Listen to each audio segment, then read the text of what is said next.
ESIC और employees provident fund organisation पर बाहर आई अंदर की बात। भारत सरकार के श्रम एवं रोजगार मंत्रालय की सचिव सुमिता डावरा के साथ उद्योग जगत की बातचीत। जनसांख्यिकीय लाभांश और श्रम सुधार भविष्य के विकास को गति देंगे, डावरा। भारत में पिछले 5 वर्षों 2021 से 22 तक के दौरान 8 करोड़ नए रोजगार के अवसर सृजित हुए। 2023 से 24 के दौरान एनसीएस पोर्टल पर 1 करोड़ से अधिक रिक्तियां जुटाई गईं। सूचनाजी न्यूज, दिल्ली। हैदराबाद में भारतीय उद्योग परिसंघ (सीआईआई) और भारतीय नियोक्ता संघ (ईएफआई) द्वारा आयोजित उद्योग जगत से मेलजोल में भारत सरकार के श्रम और रोजगार मंत्रालय की सचिव सुमिता डावरा ने भाग लिया।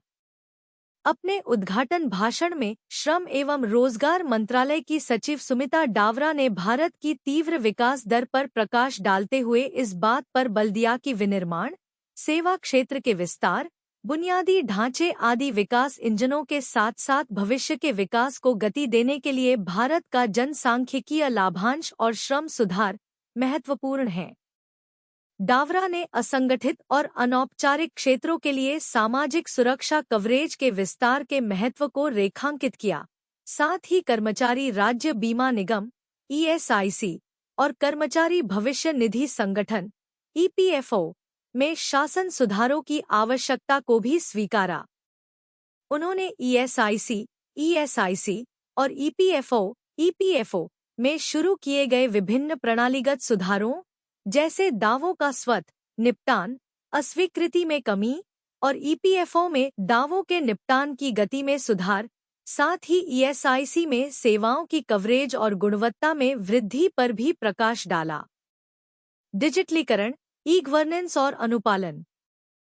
बातचीत के दौरान ईएसआईसी और ईपीएफओ में विभिन्न प्रणालीगत सुधारों पर प्रस्तुतियां दी गईं, जिनमें डिजिटलीकरण, ई-गवर्नेंस और अनुपालन सरलीकरण जैसे विषयों को रेखांकित किया गया तथा इन प्रणालियों को और बेहतर बनाने के लिए प्रतिभागियों से सुझाव एकत्र करने के उद्देश्य से चर्चा की गई।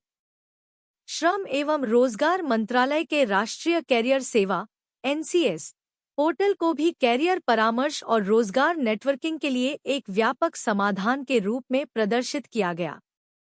इस बात पर प्रकाश डाला गया कि 2023 से 24 के दौरान एनसीएस पोर्टल पर 1 करोड़ से अधिक रिक्तियां जुटाई गईं। श्रम बाजार में मांग-आपूर्ति के अंतर को कम किया जा सकेगा।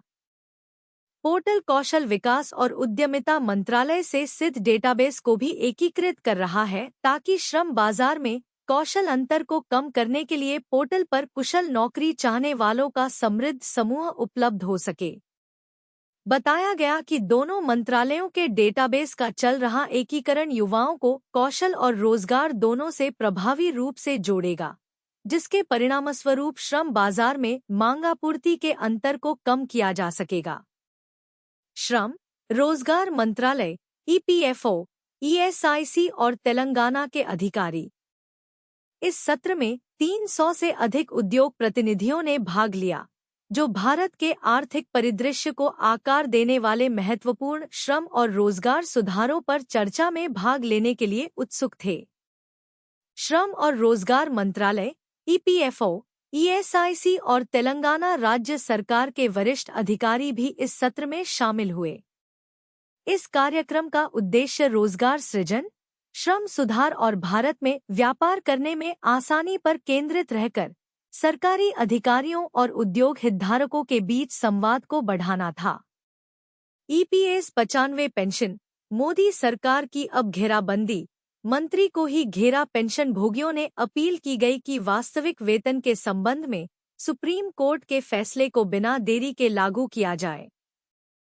सूचनाजी न्यूज, छत्तीसगढ़। कर्मचारी भविष्य निधि संगठन, एम्प्लॉयज प्रोविडेंट फंड ऑर्गेनाइजेशन और केंद्र सरकार से मांग करने वालों का जत्था सक्रिय हो गया है।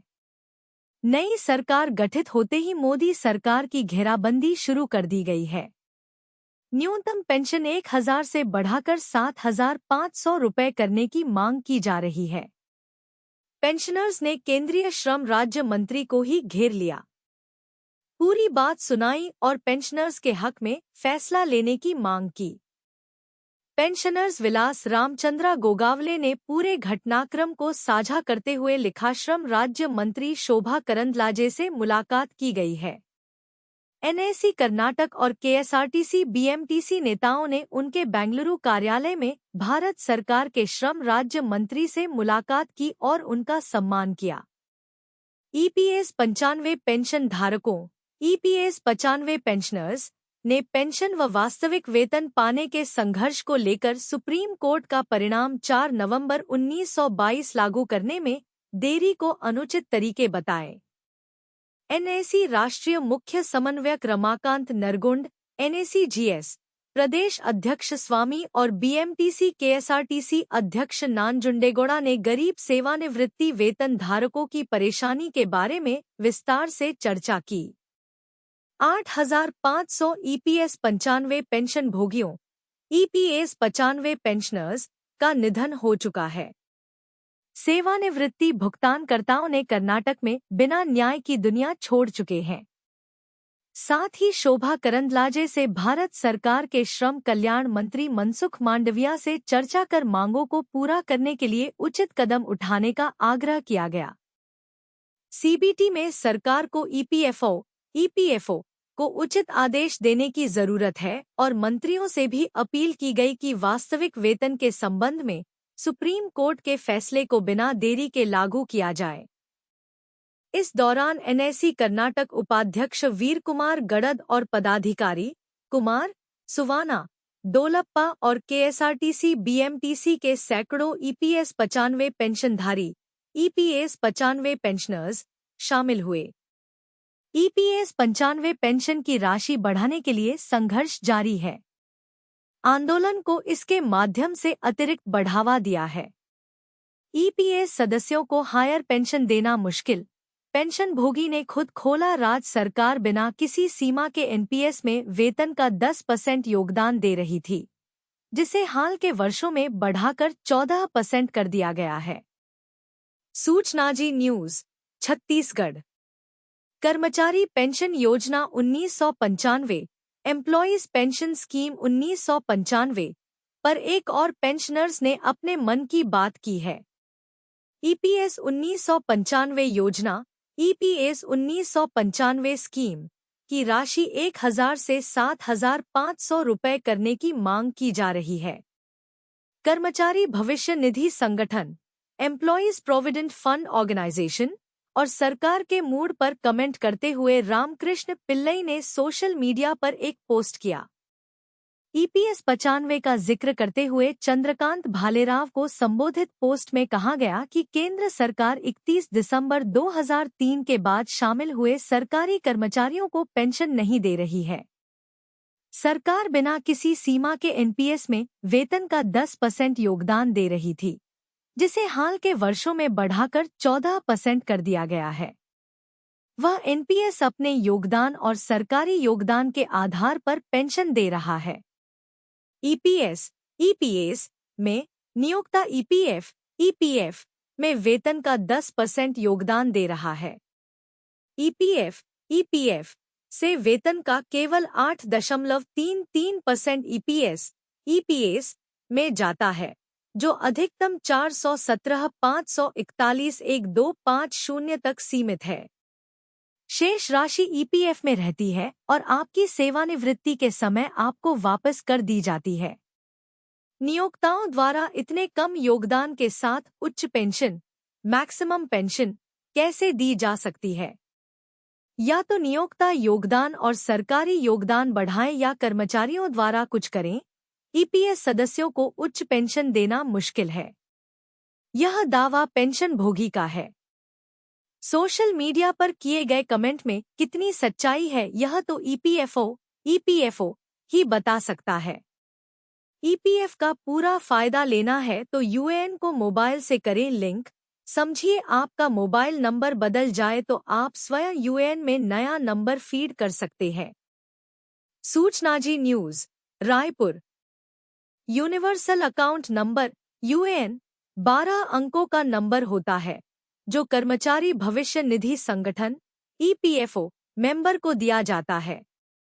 यूएएन से जुड़े अपने मोबाइल नंबर को कैसे बदलें? आजकल हमारी सारी दुनिया सिमट कर मोबाइल में आ गई है और हमारे अधिकांश काम मोबाइल से ही होते हैं। आपके पीएफ अकाउंट की भी सारी सुविधाएं जैसे बैलेंस चेक करना, ऑनलाइन क्लेम फाइल करना आदि मोबाइल पर उपलब्ध हैं। बस इसके लिए आपको केवाईसी के अलावा अपने यूएएन से अपना मोबाइल नंबर भी जोड़ना होता है। यह काम नियोक्ता यूएएन जनरेट करते समय ही कर देता है, लेकिन बाद में यदि आपका मोबाइल नंबर बदल जाए तो आप स्वयं यूएएन में नया नंबर फीड कर सकते हैं। इसके बारे में ही @suchnaji.com न्यूज़ आपको विस्तार से बताएगा। इसके लिए ईपीएफओ की वेबसाइट epfindia.gov.in पर जाएं। सर्विसेज में फॉर एम्प्लॉयज पर क्लिक करें। बाएं लेफ्ट तरफ नीचे सर्विस सेक्शन में मेंबर यूएएन ऑनलाइन सर्विसेज पर क्लिक करें। अपने यूएएन और पासवर्ड डालकर साइन इन करें। मोबाइल पर आया ओटीपी दर्ज करें और लॉगिन करें। मैनेज टैब में कॉन्टैक्ट डिटेल पर क्लिक करें। आपका आधार लिंक्ड मोबाइल नंबर दिखाई देगा। वेरीफाई चेंज मोबाइल नंबर पर क्लिक करें। नया सेक्शन खुलेगा।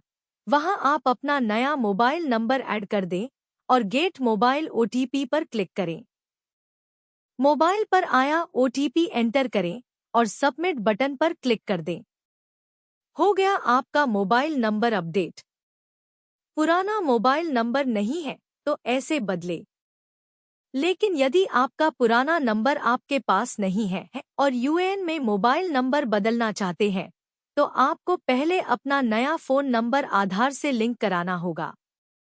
उसके बाद unified member portal login page पर जाएं और फॉरगॉट पासवर्ड पर क्लिक करें। अपना यूएएन और कैप्चा दर्ज करें। अपना नाम, जन्म तिथि और लिंग सत्यापित करें। कैप्चा और आधार नंबर भरें। अपना आधार लिंक्ड मोबाइल नंबर दर्ज करें।